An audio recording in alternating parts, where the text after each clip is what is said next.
Hello and welcome to our channel. I hope you all are doing well. In this lecture, we will start our topic, which is rules of binomial nomenclature. In this lecture, we will discuss about rules of binomial nomenclature. Firstly, we will discuss about full form of ICBM and full form of ICZM. ICZM. What is the full form of ICBM? Here you all see its full form is International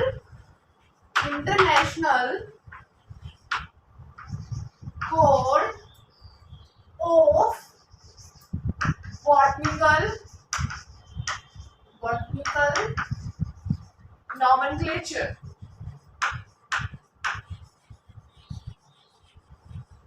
International Code of Botanical Nomenclature.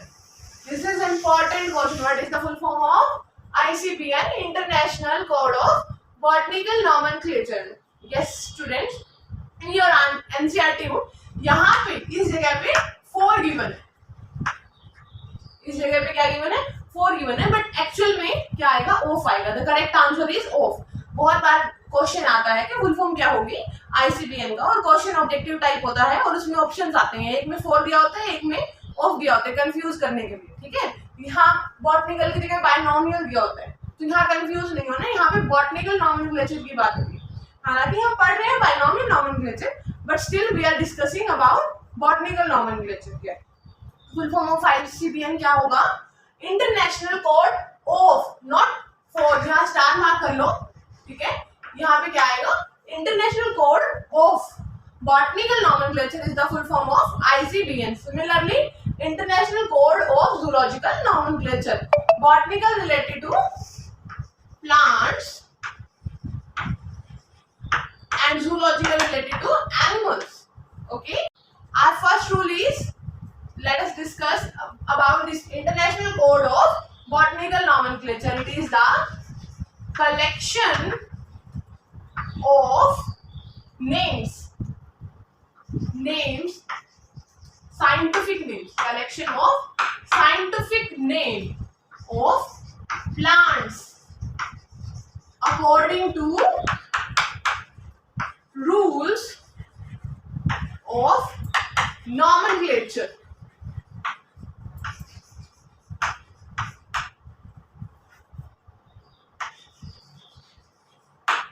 Yes. What is this? Collection of scientific names है किनकी? Plants की. That's why यहाँ पे botanical given है. अगर यहाँ animals given होता तो यहाँ पे जूलॉजिकल गिवन होता, यानी यहाँ Z आता. अभी यहाँ पे क्या है? B है. ठीक है. तो अब हम फर्स्ट रूल के बारे में डिस्कस करेंगे. फर्स्ट रूल क्या कहता है कि जो साइंटिफिक नेम है ना, scientific name should be of 2 words. कौन कौन से 2 वर्ड्स होंगे? Consist of 2 words, 2 name. First name is generic name. First name is generic name and another name is specific epithet. Another name is specific epithet. First name is generic name and second name is specific epithet. We already discussed about the generic name and specific epithet in previous lecture.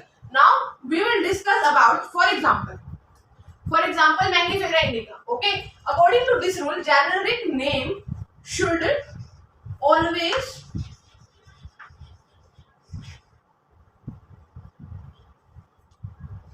start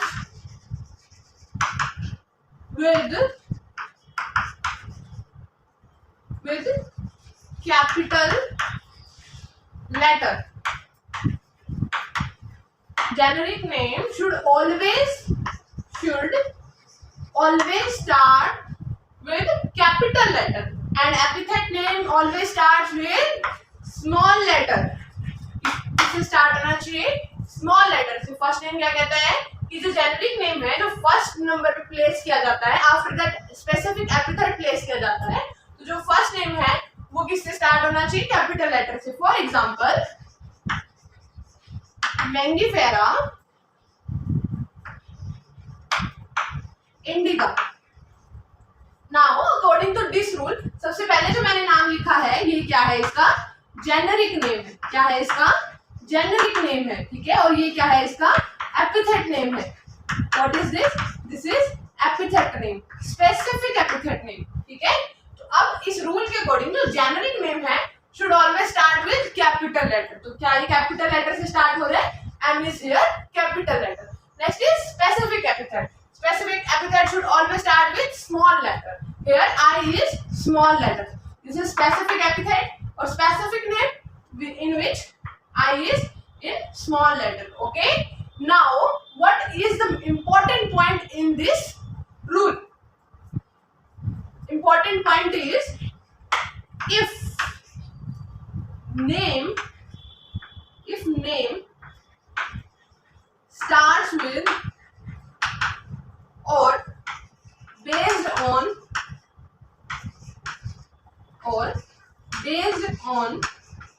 the name of any person, then it should be in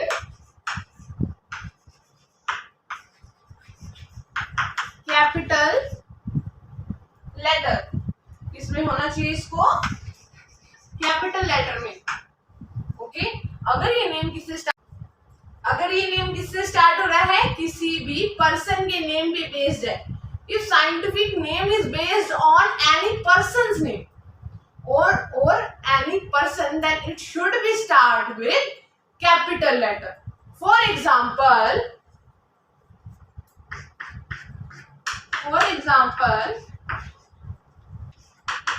isoids panty। For example isoids panty, ठीक है। किससे start हो रहा है? Capital letter से। किससे start हो रहा है? कैपिटल लेटर से। Okay. Now we will discuss about our second rule, टॉटोनिम्स।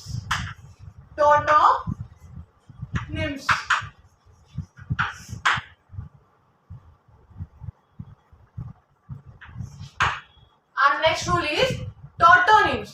What is tautonyms? We will discuss it. Firstly, देखो tautonyms क्या होता है? Tautonyms का मीनिंग होता है when generic name is same. Generic name and specific epithet. Specific epithet is, these both are same. क्या होता है टॉटोनिम? जब जेनेरिक नेम और स्पेसिफिक एपिथेट सेम होते हैं, ठीक है। जब जेनेरिक नेम और स्पेसिफिक एपिथेट सेम होते हैं तब उसको बोलते हैं टॉटोनिम्स। और टॉटोनिम्स वैलिड इन एनिमल्स। किनमें वैलिड है? Valid in animals, but not valid किसमें वैलिड नहीं है? Not valid in plants. किसमें वैलिड नहीं है? प्लांट्स में। It's valid in animals but not valid in plants, ठीक है। अब इसका ये अभी समझ में आएगा एग्जाम्पल से। एग्जाम्पल टॉटोनिम्स लिखते हैं। एग्जाम्पल मान लो मैंगीफेरा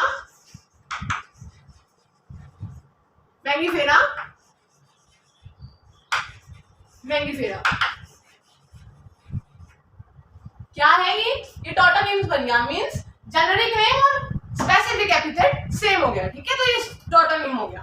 अब ये टॉटोनिम ये किसका है? ये प्लांट का है। ये किसका है? मैंगो का।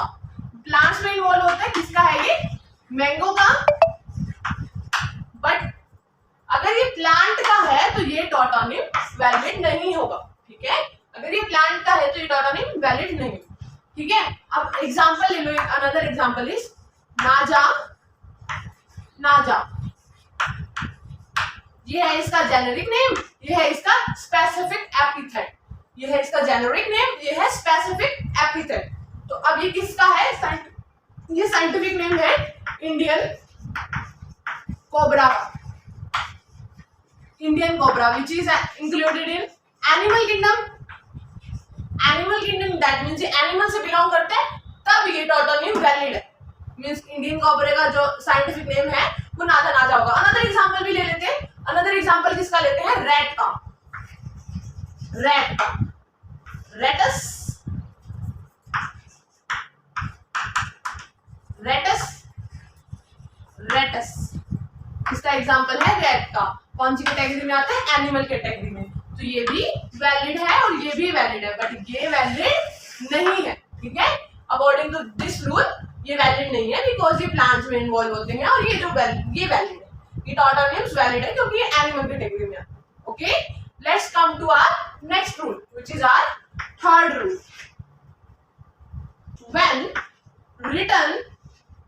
when written free handed, अगर हम इनको फ्री हैंडेड लिखते हैं या फिर हम इन साइंटिफिक नेम की बात हो रही है, या फिर हम इनको टाइप करते हैं, देन ऑलवेज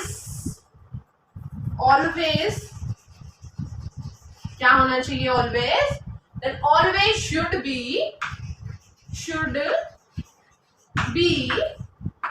separately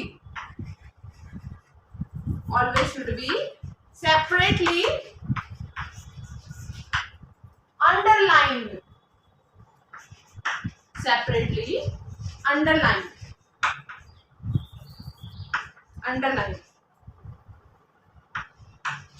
तो इनको क्या होना चाहिए? Separately underline. फॉर एग्जाम्पल हम अगेन मैंगीफेरा इंडिका लेते हैं एग्जाम्पल। Mangifera indica. तो देखो, अगर हम इसको फ्री हैंडेड लिख रहे हैं तो हम क्या करेंगे? इसको सेपरेटली अंडरलाइन करेंगे। Always should be separately underline. अगर तुम अब अपनी 11th क्लास की 12th क्लास की प्रैक्टिकल फाइल बनाओगे और तुमने साइंटिफिक नेम लिखा है बट उसको अंडरलाइन नहीं किया, दैट मीन्स वो पूरा रॉन्ग है। ठीक है, अंडरलाइन करना इंपॉर्टेंट है। और कुछ बच्चे क्या करते हैं? एक सिंगल अंडरलाइन कर देते हैं। उनको लगता है मैम ने कहा अंडरलाइन करना है, अंडरलाइन कर दो बस। ठीक है, ऐसा नहीं है, इनको सेपरेटली अंडरलाइन करना है। इसके लिए रूल है, इनको हमेशा सेपरेटली अंडरलाइन करना है। जेनेरिक नेम को और स्पेसिफिक एपिथेट को या स्पीसीज नेम को, ठीक है, स्पेसिफिक एपिथेट को अलग अलग यानी सेपरेटली अंडरलाइन करना है। Your next rule is when written in free handed और टाइप, अगर हम इसको टाइप करते हैं या फ्री हैंड करते हैं, then always should be separately underline. तो इनको सेपरेटली अंडरलाइन करना चाहिए। ठीक है, फोर्थ रूल, व्हेन टाइप, जब हम इसको टाइप करते हैं, देन ऑलवेज कैसा होना चाहिए? Always should be in italics. Italics का क्या मतलब है? यहाँ पे इटैलिक्स का मतलब है थोड़े से इन्वर्टेड होते हैं। फॉर एग्जाम्पल अगर हम यहाँ टाइप करें इस तरह से, अगर हम लिख रहे हैं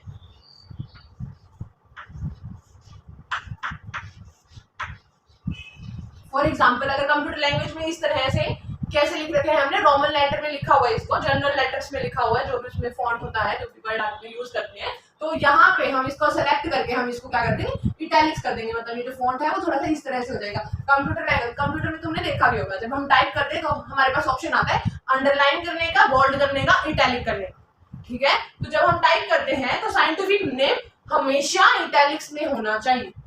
हमेशा कैसा होना चाहिए? इटैलिक्स में, मीन्स जस्ट लाइक दिस।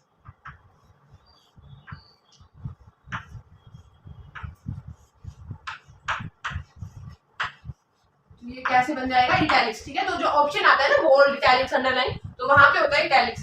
तो इटैलिक्स में होना चाहिए जब भी हम इसको अंडरलाइन करें। समझ आया? बिकॉज इट्स ओरिजिन, ये क्या शो करता है कि इसका ओरिजिन क्या है? लेटिन लैंग्वेज से। कौन सी लैंग्वेज से? लैटिन एंड और ग्रीक लैंग्वेज से। और ये क्या शो करती हैं? ये लैंग्वेज कौन सी लैंग्वेजेस हैं? ये डेड लैंग्वेजेस हैं। कैसी लैंग्वेजेस हैं? डेड लैंग्वेजेस है। ठीक है, कैसी लैंग्वेजेस है, डेड लैंग्वेज है। किसका ओरिजिन शो करती है, इन साइंटिफिक नेम किससे ओरिजिनेट हुई है, लैटिन और ग्रीक लैंग्वेज से ओरिजिनेट हुई है। क्या शो कर रही है, ये लैटिन और ग्रीक लैंग्वेज से ओरिजिनेट हुई है। दैट्स व्हाई इनको हम कैसे लिखते हैं, इटैलिक्स में। Next rule, that means fifth rule is scientist name.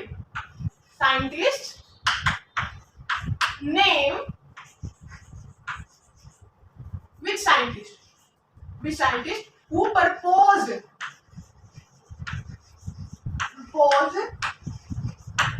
the scientific name of that organism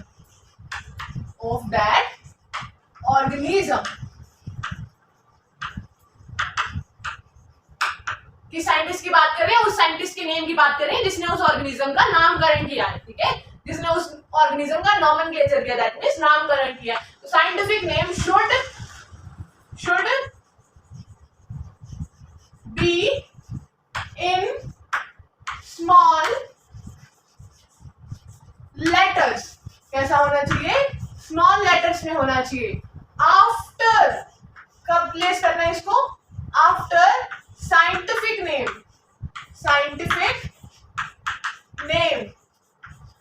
after scientific name means scientist का नेम प्लेस करना है आफ्टर साइंटिफिक नेम। तो सबसे पहले हम फॉर एग्जांपल हम लिखते हैं मैंगीफेरा, और देखो पहले वाला रूल क्या कहता है कि आई हम स्मॉल लिखेंगे, स्पेसिफिक एपिथेट का जो फर्स्ट लेटर है वो भी स्मॉल लेटर में होगा। इंडिका, मैंगीफेरा इंडिका लिखा। नेक्स्ट हमारा रूल क्या कहता था कि हम इसको सेपरेटली अंडरलाइन करें। ऐसे करेंगे, सेपरेटली अंडरलाइन करेंगे। अगर हम इसको टाइप कर रहे हैं तो हम इसको इटैलिक्स में लिखेंगे, ठीक है। इसके बाद ये रूल क्या कहता है, जिस साइंटिस्ट ने इसका नाम रखा है उस साइंटिस्ट का यहाँ पे नाम लिखा जाएगा इस साइंटिफिक नेम के बाद। और कैसे लिखा जाएगा, स्मॉल लेटर्स में। कैसे लिखा जाएगा, स्मॉल लेटर्स में, और कंप्लीट नहीं लिखा जाना, शॉर्ट फॉर्म में लिखा जा रहा है, ठीक है। किसने प्रपोज किया था इसका नेम, मैंने पहले भी बताया था, प्लांट्स के सब नेम किसने प्रपोज किए थे, लिनियस ने अपनी बुक में, याद है ना। फर्स्ट मे को प्रपोज किया था 1753 में, बताया था मैंने, ठीक है। Now next rule, what is our next rule, scientist name. This scientist name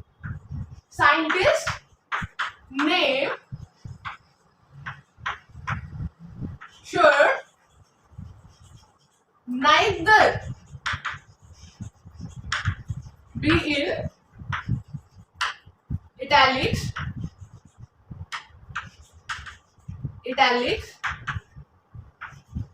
nor should be underlined,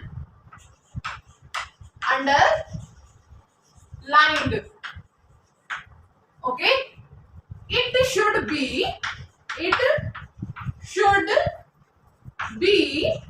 written, कैसे राइट करेंगे हम इस नेम को, should be written in Roman language or Roman letter means जो कंप्यूटर की simple language होती है हम उसी में लिखेंगे, ना तो इसको हम अंडरलाइन करेंगे और ना ही हम इसको इटैलिक्स में लिखेंगे। इटैलिक्स में हम इस पोर्शन को लिखेंगे सिर्फ, ठीक है, और सेपरेटली अंडरलाइन करेंगे। ना तो हम इसको अंडरलाइन करेंगे, ना हम इसको इटैलिक्स में लिखेंगे। These were the rules of binomial nomenclature. ये सब क्या रूल्स थे, नोमेनक्लेचर के रूल्स थे, सबको याद हो गए हैं, ठीक है। ये रूल्स इंपॉर्टेंट है। और प्रैक्टिकल में भी अगर तुमने इस रूल्स में इस नाम लिखने में, साइंटिफिक नेम लिखने में गलती कर दी तो वो गलत हो जाएगा कंप्लीटली। जहां पे लिखना जरूरी है वहां साइंटिफिक नेम लिखना ही है, ठीक है। और तुमको कुछ साइंटिफिक नेम्स भी याद करने होंगे। तो जो साइंटिफिक नेम है अगर उसको सेपरेटली अंडरलाइन नहीं किया, आई को स्मॉल लेटर में नहीं लिखा या एम को कैपिटल लेटर में नहीं लिखा तो वो गलत होगा, ठीक है, उसके मार्क्स कटेंगे। Okay, that was for today. In next lecture we will discuss about other topics of our NCERT. We will go according to our NCERT. Okay.